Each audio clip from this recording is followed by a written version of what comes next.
There's a threshold you can't see. That is, until you cross it.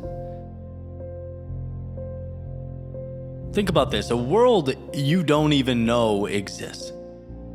And you never encounter that reality until you leave the comfort of the one that you've always known. I've learned this again and again, and I will learn it many times into the future. You think you know your limits. Maybe because you feel like you're playing on the edges, touching the walls of your routine and calling that the perimeter of your power. But that's not the truth. That's just what you've grown used to. And see, there's a monumental discrepancy between those two things. There is a version of you right now living in the shadows of what could be.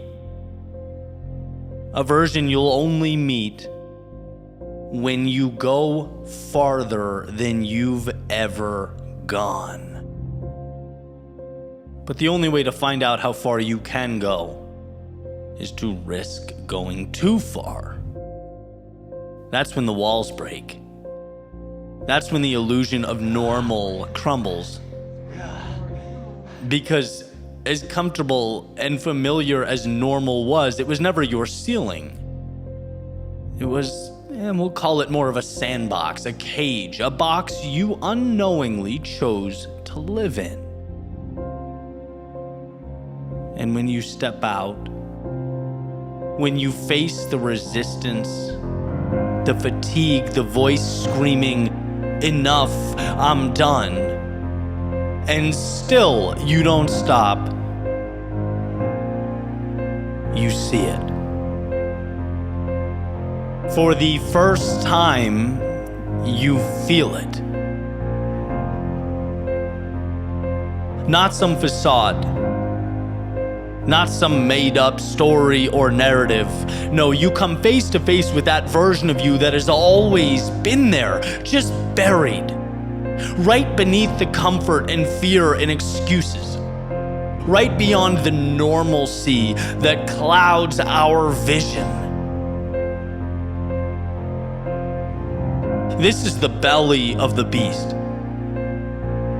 And contrary to how I've thought in the past, contrary to maybe the easiest trap to fall into, that chaos is not there to break you. It's there to introduce you to the real you.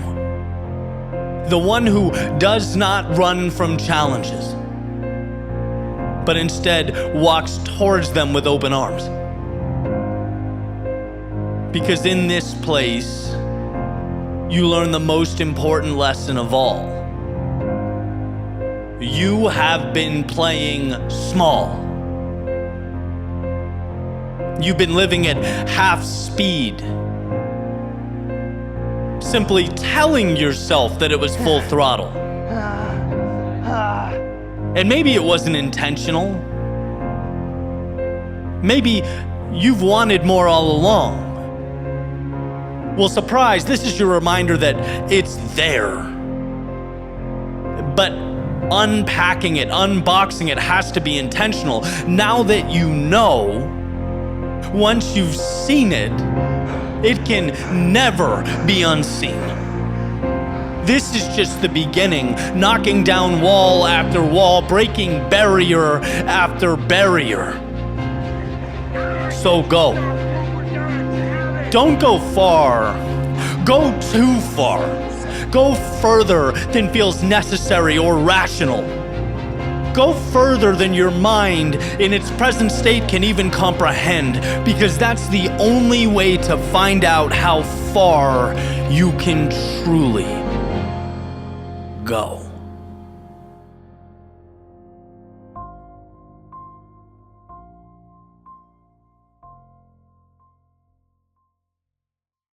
What's up, guys? Eddie here. And before we jump into the next chapter, just a quick note.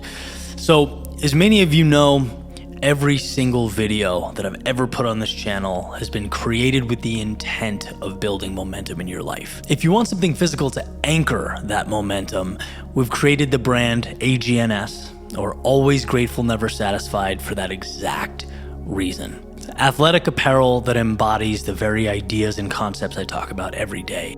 Because you're watching on YouTube or Spotify, we've created a code for this exclusive community, YWW20.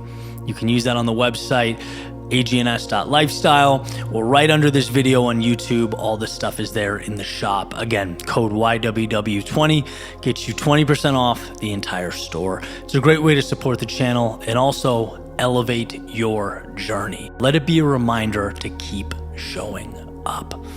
Appreciate your time. Always grateful, never satisfied.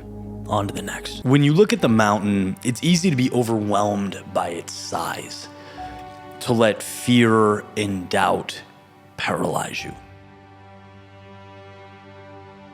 But what if I told you the summit is never reached in one heroic leap? It's conquered one quiet step at a time. One subtle movement into the abyss after another. It's not about the impossible. It's about seeing the impossible as what it truly is, shrinking it down, making it small enough to manage. So let's talk about taking the mask off of impossible and revealing what it is, those manageable pieces. And I've learned this truth, not in some grand lecture hall or because of years of school or the pages of a book, but in the echo of my own breath. Doing, creating, building out in the world, right? Growing a business, putting my body through difficult tests, putting my mind through the battlefield that is self-discipline, and essentially commitment to the promises I make to myself.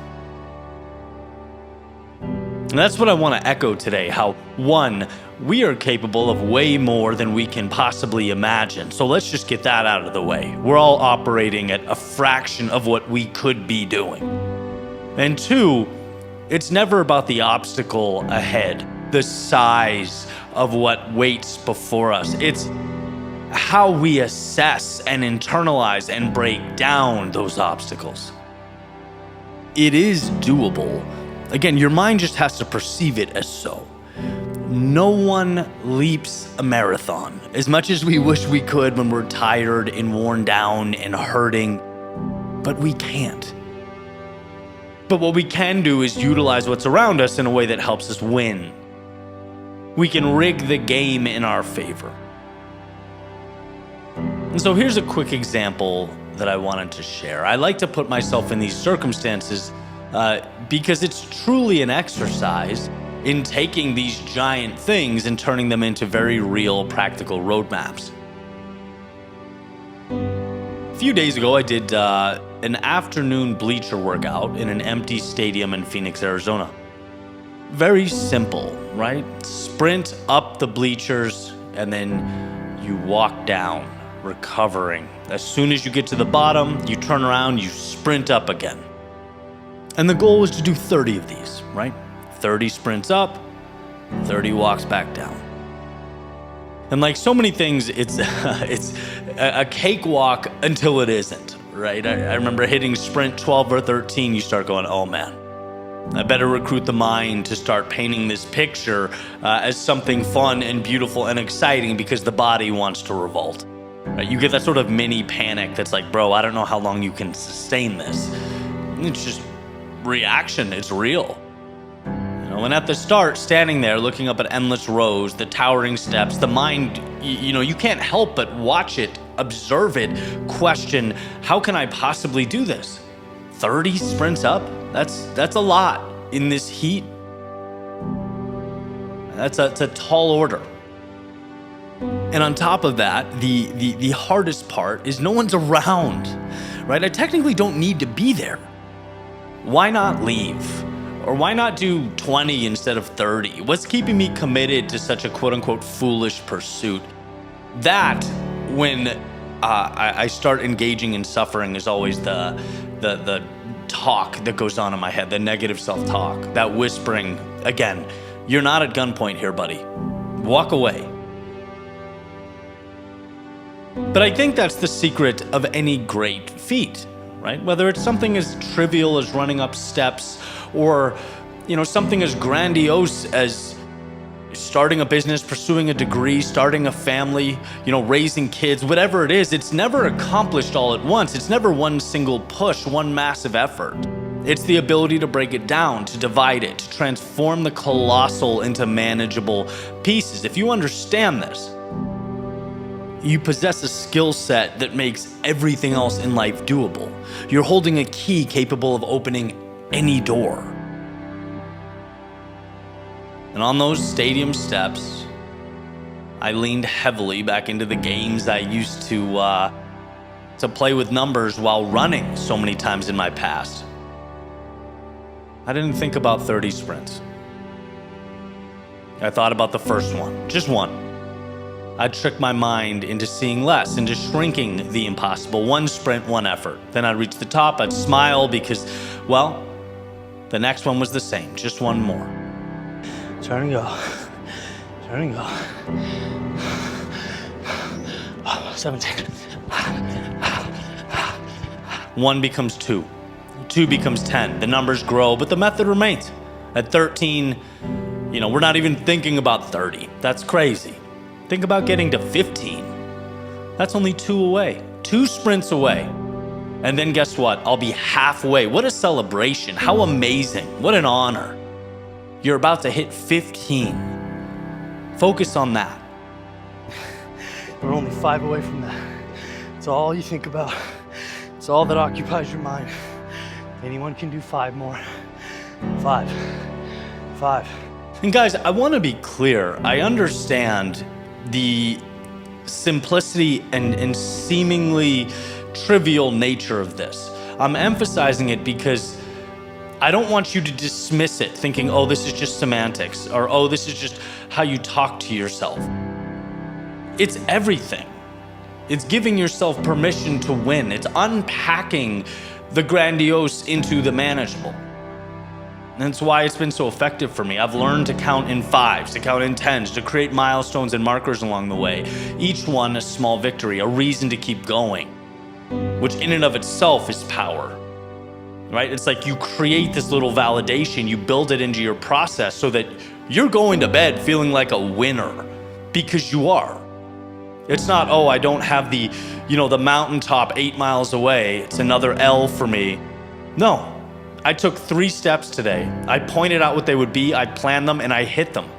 That's winning. Each one is a reminder that the summit is not some distant place, it's right here, in this moment, in this step. And see, in life, especially when we're going through our most difficult times, it's incredibly easy to get lost in the enormity of it all. The weight of the journey in totality can be paralyzing. That's true in the stadium, but it's just as true in life. We look at our dreams, our ambitions, the vast landscape of what we want to build, and we think, I'm not enough. It's too big, it's too much. I am one person in a very vast world. But let me tell you this. It's never too big when you expose it for what it is. It's never too much when you find the pieces that comprise it. Everything can be broken into small, manageable parts. Everything. After all, that's what they are made of. The tiny building blocks are what come together to create the enormity people see from afar. But you're not fooled. You know you're not climbing the mountain in one step. It's a bunch of micro steps, one then another and then another. In fact, it's not even really a mountain when you're on it. It's an assortment of little rocks. And I think about the times I've faced obstacles in my life. Projects that seemed too big or overwhelming, relationships that felt too complicated to fix, dreams that felt too fragile to pursue. The lesson of the bleachers, right? The lesson of one sprint at a time carried me through all of it. building this media company. Every single creation, every video, every story, thinking this could be the one. This will connect with people. This will change the trajectory of what I'm doing here. It allowed me to stay focused, one release at a time, one message at a time. Forget the larger than life aspirations. You can only focus on now.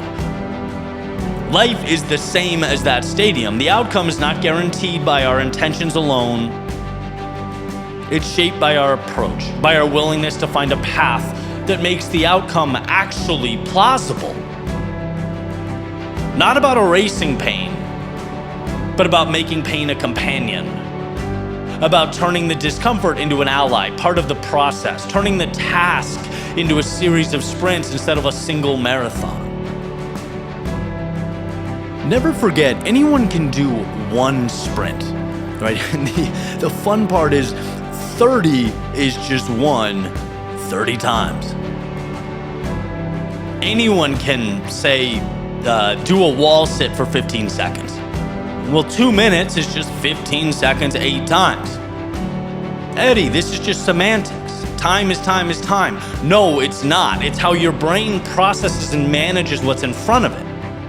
That's what determines whether you win or lose. Again, a lot of people I know have quit things out of frustration with how far away the finish line is. What they failed to realize is they shouldn't even be looking at the finish line. They should be creating benchmarks, hitting those little victories worth celebrating. Because when the time comes and they look back, they'll see a trail of success so pronounced that it'll be mind-blowing. That's how you win. Whether you're climbing stadium steps or building a dream from scratch, you win by shrinking the problem, by making it so small your mind can't find a reason to quit or be intimidated. Take a breath. Look up at that towering set of steps in your life and then begin one step at a time. You're not responsible for anything else besides that step. And as you know, anyone can take one step. So by refusing to sit in awe of the challenge before us, by pulling out its pieces and stacking them so that they become our foundation, well, that's how we win. That's how we defeat the impossible.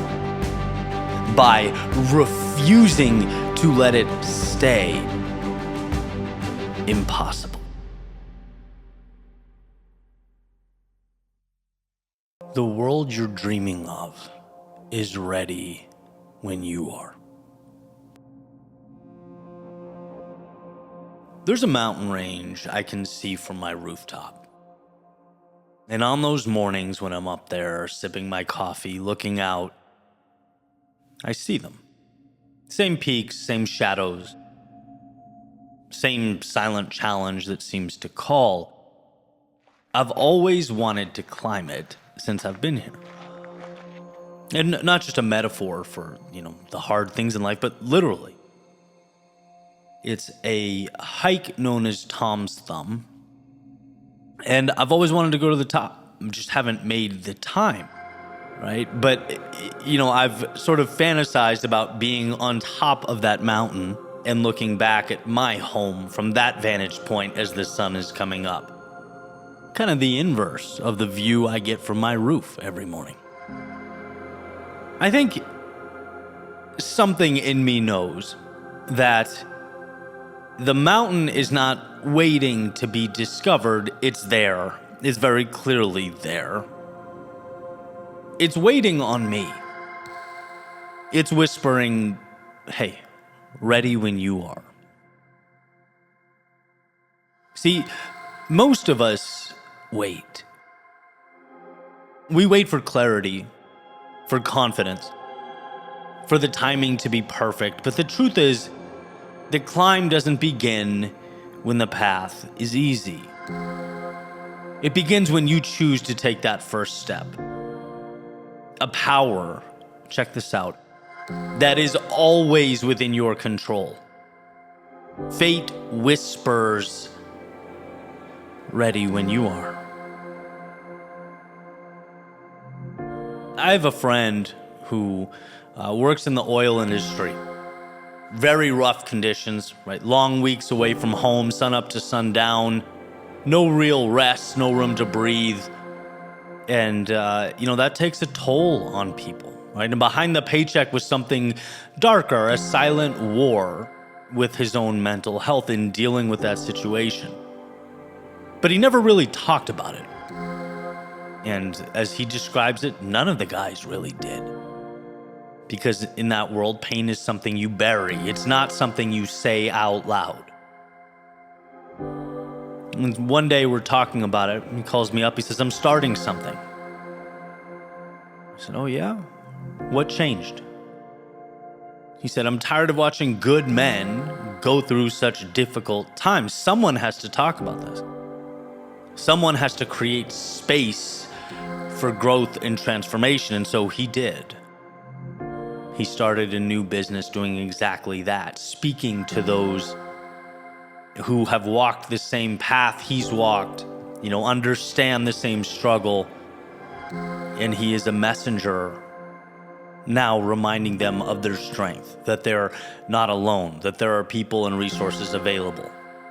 And he's been on this journey, right? Left the safety of the familiar, started that company from nothing, speaks to crews across the country about resilience, brotherhood, staying alive when silence gets too loud. That company that he started, it had been waiting. It was there. It was merely whispering, ready when you are. See, you think your dream is something you have to go find. You think your purpose is hidden in the distance, but what if it's already there? What if the road's been paved? The door's unlocked, the canvas stretched out. What if the only thing missing is your first step? What if it's whispering, calling out, hey, I am ready when you are? That mountain outside my window wasn't getting closer. It wasn't changing shape. And today, I put on my shoes, walked out that front door, and was sitting in my car at the base before the sun came up. Today was the day I met the mountain. No more thinking it could be cool or wishing or hoping or planning for someday. Today, I would stand on it as the sun came up. Life doesn't hand us meaning. We create it. Stride by stride, choice by choice. That climb I've been thinking about for about a year and a half now. It's been saying the same thing all along. I'm here, I'm ready when you are.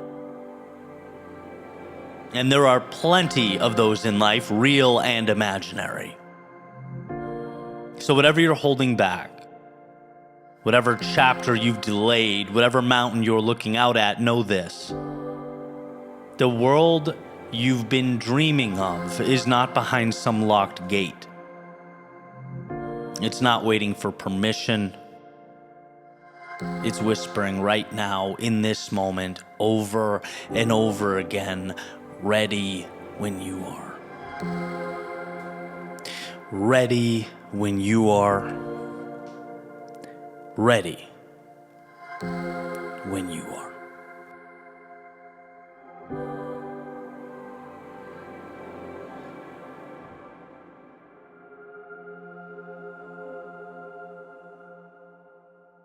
Let me share something I've come to learn the hard way.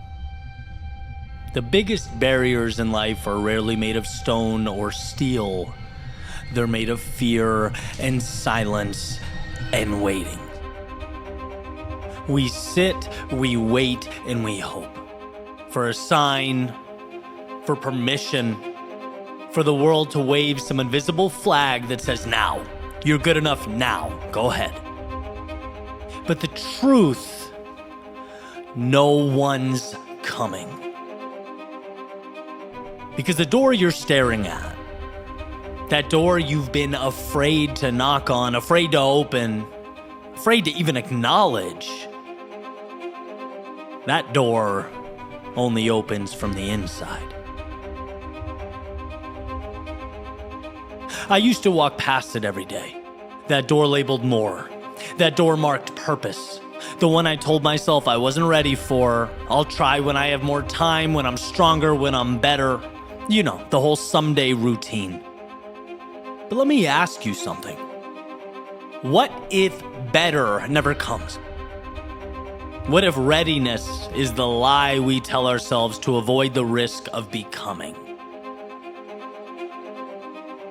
I remember, like it was yesterday, driving to work in the mornings, the streets crawling, red light after red light. But my mind was a storm, not because the world was ending, but because I was living a life that was not mine. Every turn of the wheel felt heavier than the last. Every mile I drove took me further from myself. And the most painful part was not the job, it wasn't the routine, it was the total helplessness. The quiet voice whispering, "You were made for more and you're ignoring it. Why?" I remember hearing Tony Robbins say change happens when the pain of staying the same is greater than the pain of change. Well, one morning on my way to work, I felt it in my chest, and I knew if I didn't do something soon, I would forget what it meant to feel alive. See, we want someone to walk by and say, "You're chosen. It's time." After all, isn't that what happens in the movies? We want that tap on the shoulder, the sign in the sky, the loud, dramatic, musical cue. But life is not a movie. Life whispers. Life leaves the key under the mat and waits to see if you'll find it. Because life, it's not about being handed answers. It's about being willing to search. As Carl Jung famously said, "Who looks outside dreams. Who looks inside awakes." You want to wake up? And stop waiting. Stop begging the world to open a door it can't reach, because the truth is, the handle's on your side. Rumi wrote, "Why do you stay in prison when the door is so wide open?" Let that question sink in. Why are you still sitting in the cell of what if, of I can't, of maybe one day? Why are you pretending you don't have the power when deep down you've always known that you do? This is the part no one tells you. When you walk through that door, you're not met with fireworks, you're met with resistance, you're met with challenge, you're met with pain, you're met with yourself. And my friends, that's the point. The cave you fear to enter holds the treasure you seek. Joseph Campbell. You want greatness, you want fulfillment, you want freedom. It's not out there, it's in the cave. It's in the dark hallway. It's in the silent moments where no one's clapping and you still decide to go. Because greatness isn't granted, it's chosen, not by others, by you. I often think about my trainer in those moments, my workouts. The way mid-rep, sweat dripping, legs shaking, lungs on fire, he'll calmly ask, "Do you want to change or not? Because if you do, this is the cost." That's it. No fluff, no sugarcoating, just a mirror in the form of a question. Do you want change? The answer to that isn't found in the weight or the gym or even the program. It's found in the choice. I'll be reminded the door opens from the inside. No one's going to force it. No one can want it for you. You have to want it bad enough to turn the handle yourself. And every time I'm on that edge of quitting, of staying the same, those words have a way of echoing back. Do you want change? Then turn the damn handle. You've seen glimpses of that person in the mirror, in your dreams, in the quiet moments where your heart speaks before your mind interrupts.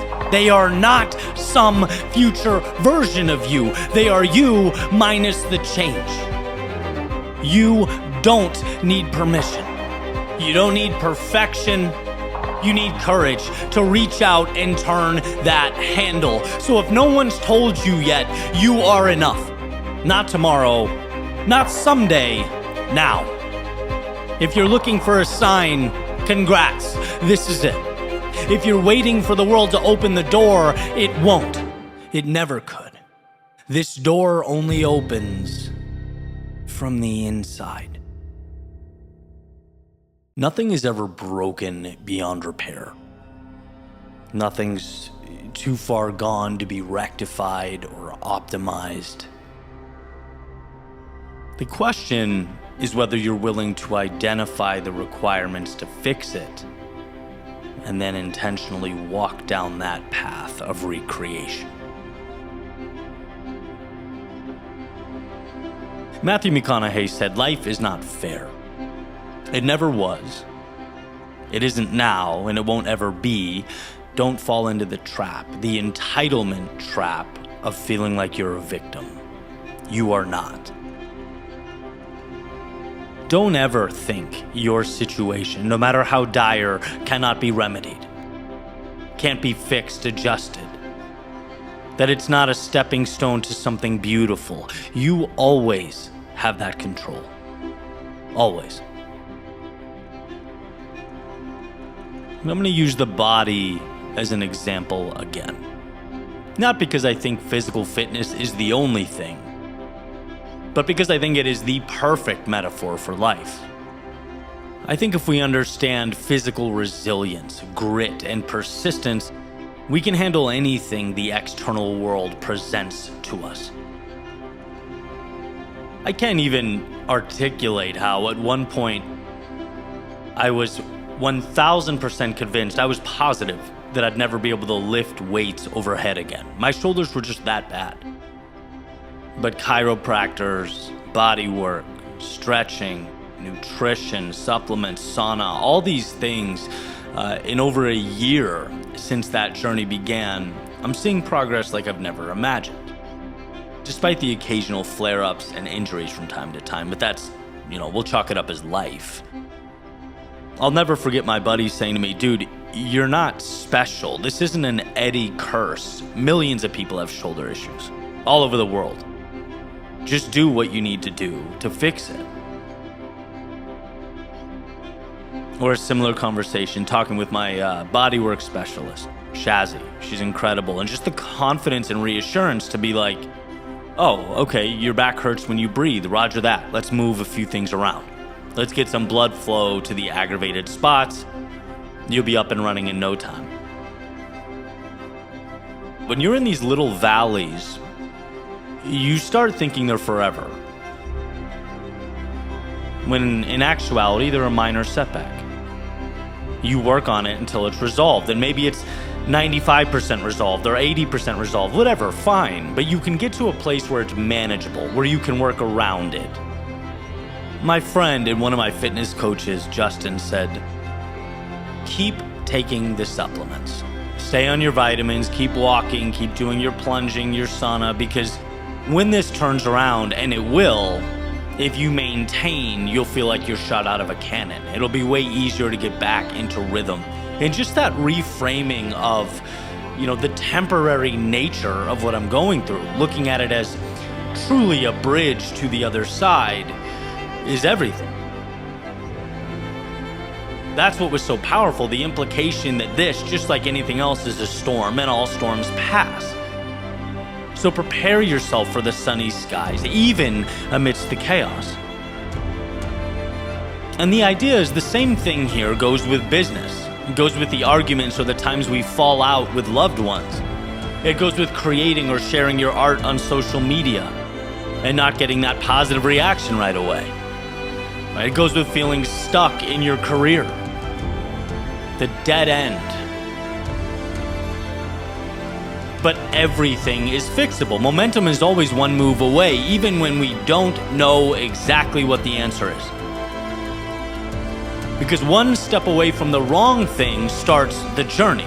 Moving away from where you shouldn't be opens up space for a new story, a new reality to take shape. In nature, forest fires seem like utter destruction, right? But ecologists know that many forests need the fire. That heat cracks open pine cones, seeds sprout, and the land is reborn greener and more vibrant than ever before. Fire doesn't destroy. It creates new conditions for growth. Even though from the outside in, something about that process just seems innately sad, disturbing even. So much beauty gone, so much change taken away, never to be the same. But in death, forged by flames, life creates space for the next chapter. Now, I've been in that spot plenty of times, where you can only see the ashes and smoke. You can only feel the gaps in your life, the overwhelm. I know that pain. But I think the prospect that your turbulence is a forever thing is what hurts most. The pain of thinking about the delta between your current situation and the ideal, holding on to what's gone or missing. That spot is where the pain is. It's why understanding the power of moving in the right direction is everything. It's why when you know there's a solution, even when it's not resting in the palm of your hand, that is enough. Enough to begin, enough to initiate change. The phoenix is a mythical bird that dies in a burst of flames and is reborn from its ashes. It symbolizes regeneration and transformation, pointing to the truth that nothing is ever really lost. It's simply a precursor to rebirth. Everything is setting you up for the solution. Everything. So when you look around and see that combination of immobility and despair, I need you to remember, you're one step away from a new reality entirely, from transcending the ashes around you and moving higher than you've ever been. You are not stuck or chained or tied to what was. No, the world is yours to build anew. If you can't see the path now, if it doesn't make sense, fine, just go. Let the answers materialize as you walk the path before you. Because in this world, everything, and I mean everything, is fixable.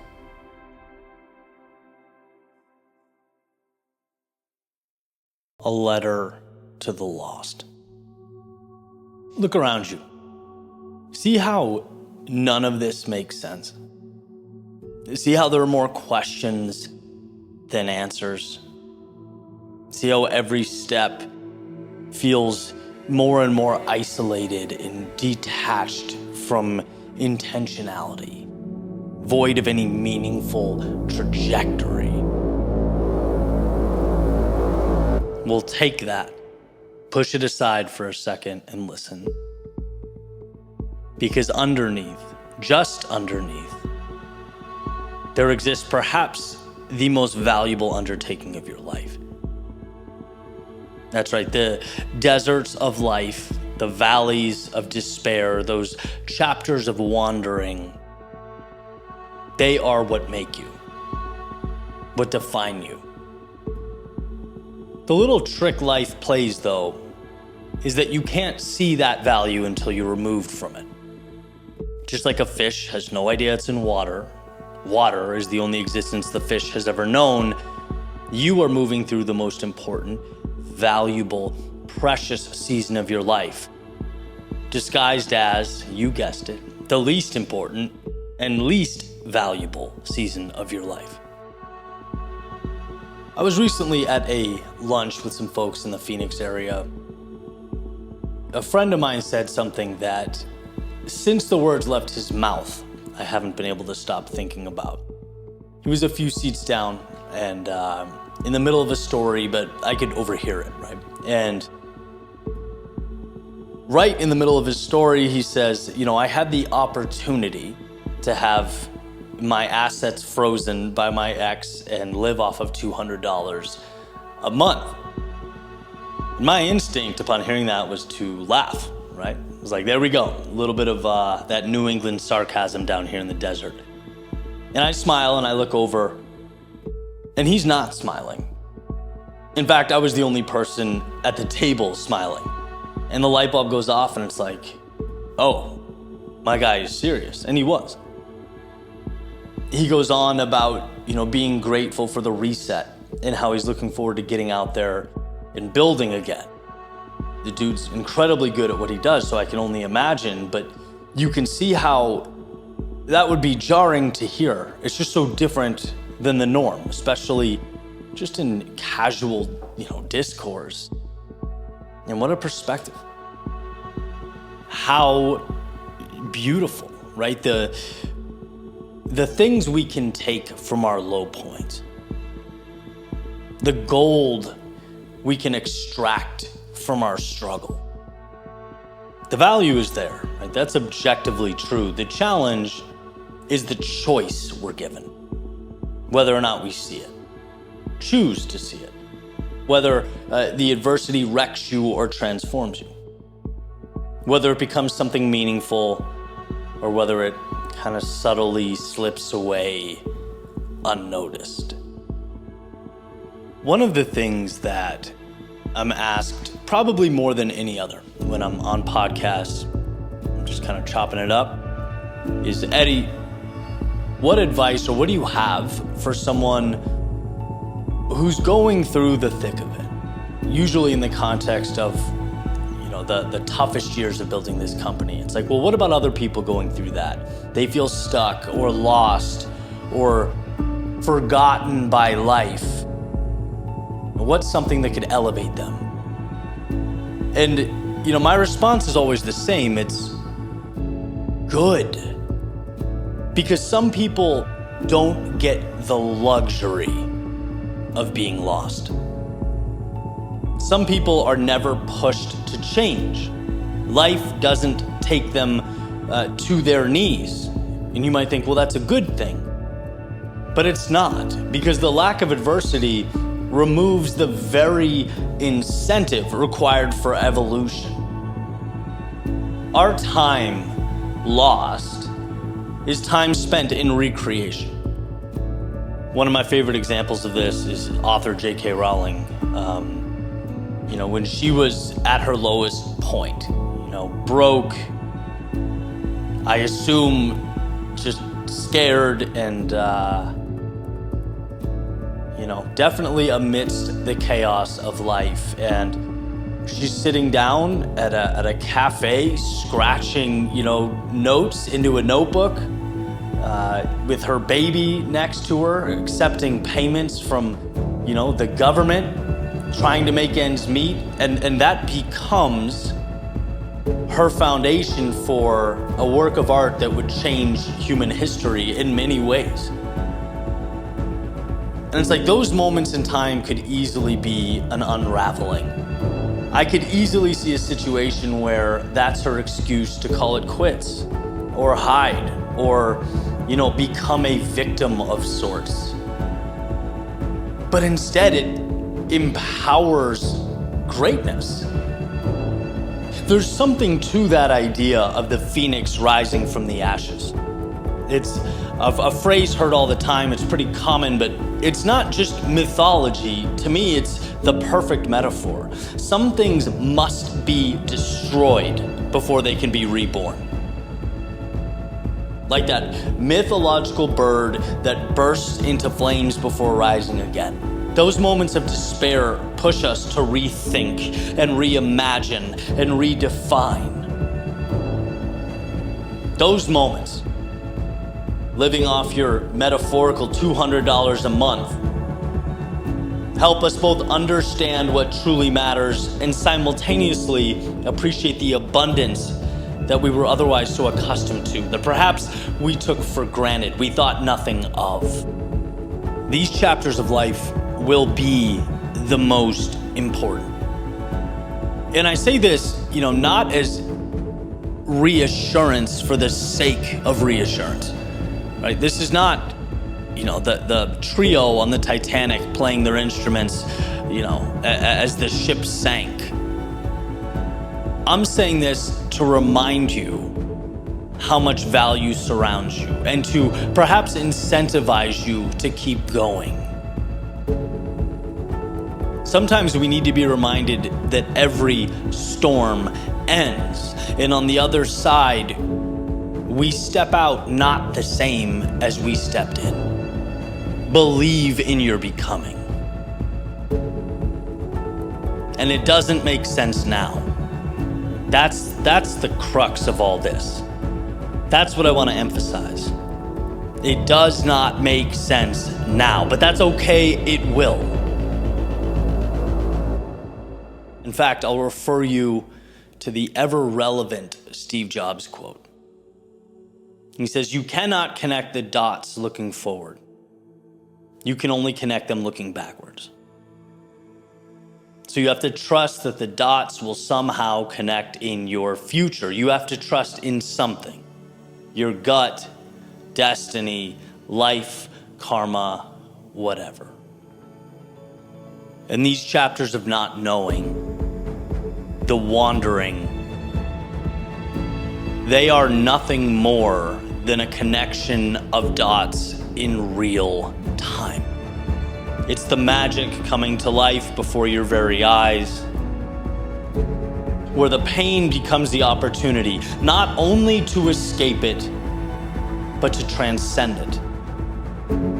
Like the phoenix, to chase down worlds anew that are longing to be discovered, that are in this very moment, not only waiting, but waiting for you.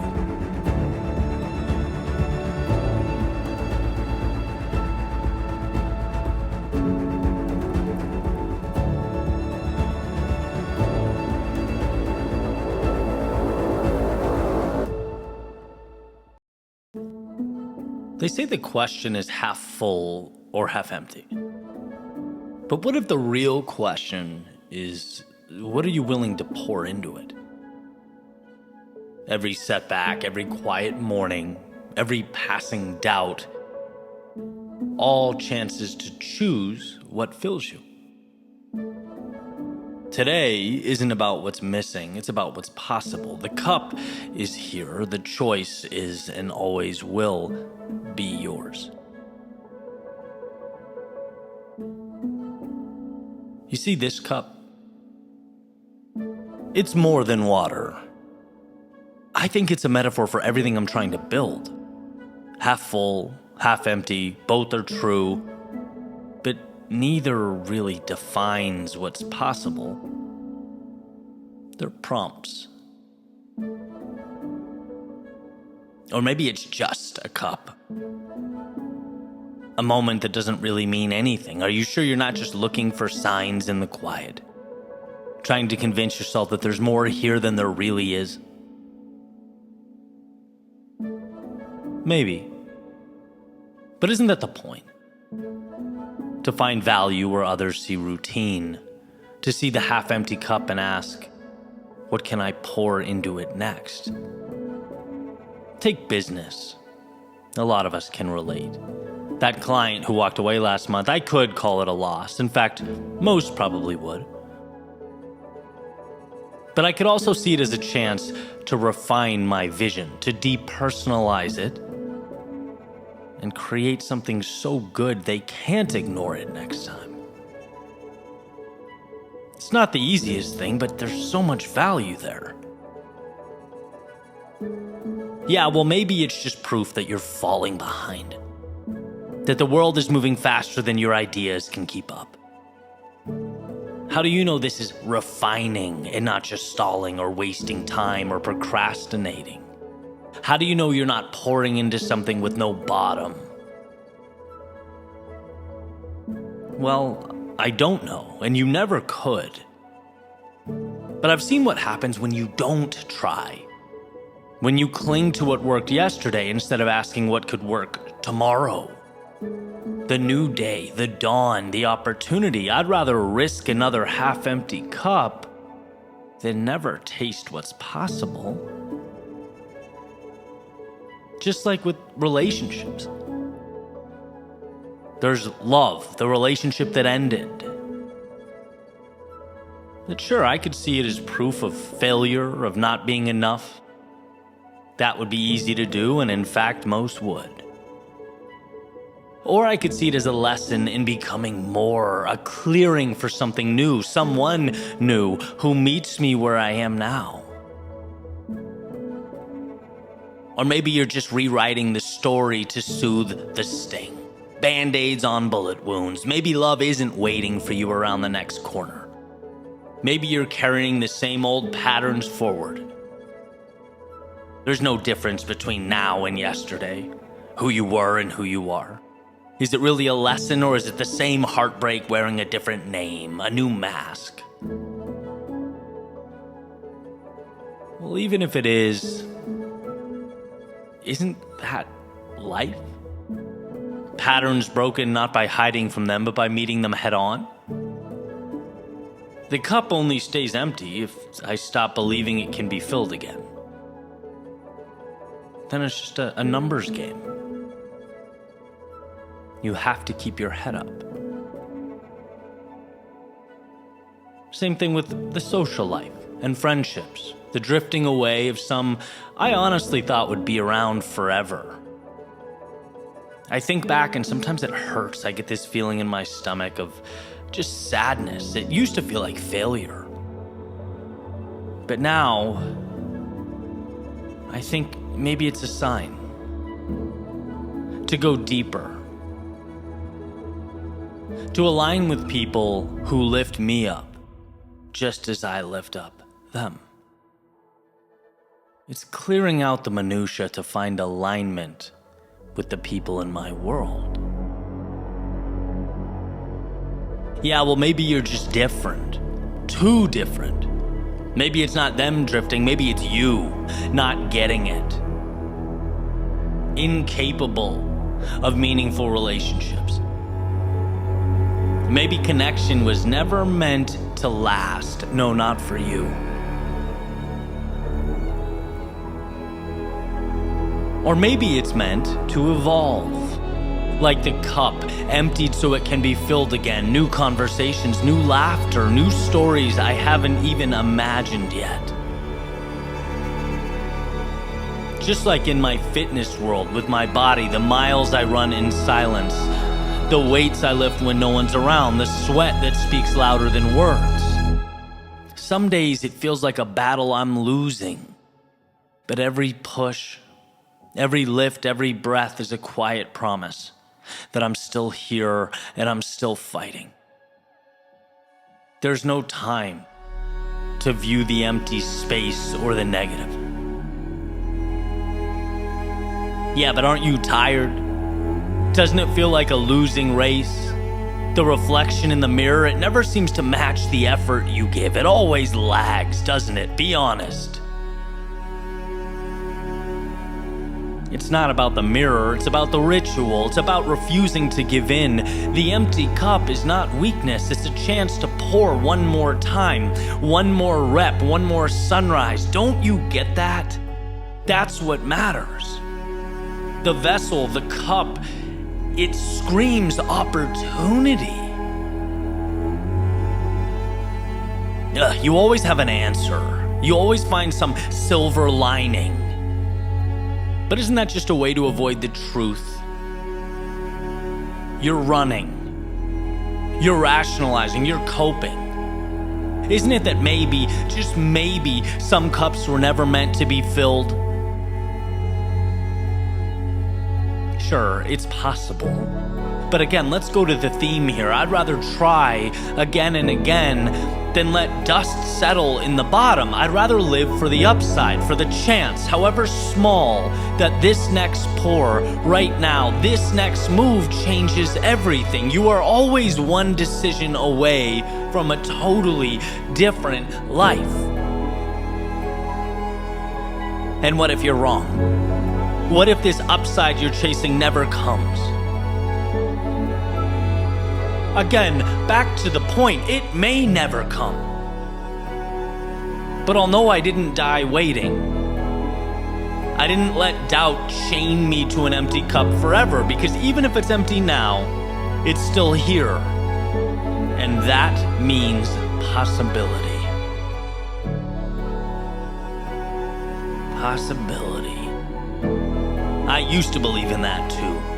Before the setbacks, before the half-finished dreams, before I forgot how to see the cup as anything but empty. Then let's remember together. Let's see the emptiness not as an end, but as the start of something new.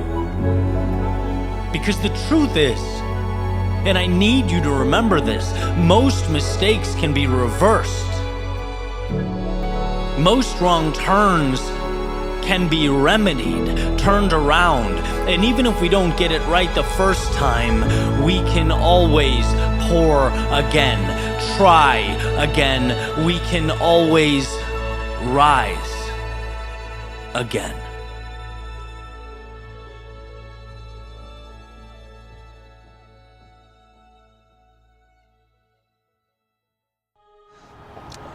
So, question, how many best-selling books were almost written? And how many Oscar-winning movies were almost made? How many multi-million-dollar businesses were almost started? How many lifelong relationships almost initiated but weren't? So, a few years ago, I was gonna run a half marathon with my sister. We were in Cape Cod, Massachusetts, visiting our parents, and I think it was a Thanksgiving half marathon, or maybe it was I can't remember. But so I've been training and working towards it, and the day of the race, I'm super sick, like stuffed nose, all congested, coughing, and so obviously I'm kind of weighing the pros and cons and thinking, I'm not going to do this today. Right? It's unfortunate. I'll cheer my sister on. But as we get there, I think, what's the worst that could happen? Right? I have to walk. Who cares? So I lace up and I go, which seems like a very unremarkable thing until I start going and feeling really good. And I don't know how to rationalize that or why I felt so good. But it carried on throughout the entire race, and I ended up getting a personal best. And the reason that race stuck with me and I never forgot about it is because of how close I was to saying no. How close I was to missing what would have been the best run of my life at the time in that distance. And how many times in life we do the same thing. Like, how many times do we turn our backs on what would have completely transformed our world, or maybe not even quit before we began, but stopped early. Felt too much doubt and insecurity, became too impatient, and if we just hung on, right? Like, there's an idea that so many people gave up not knowing how close they were to the exact result they were looking for, when any action can bring you that much closer, and every day is another step towards that goal. So you have to remember that there's so many things in life that you're capable of bringing to the world that you're stopping just short of.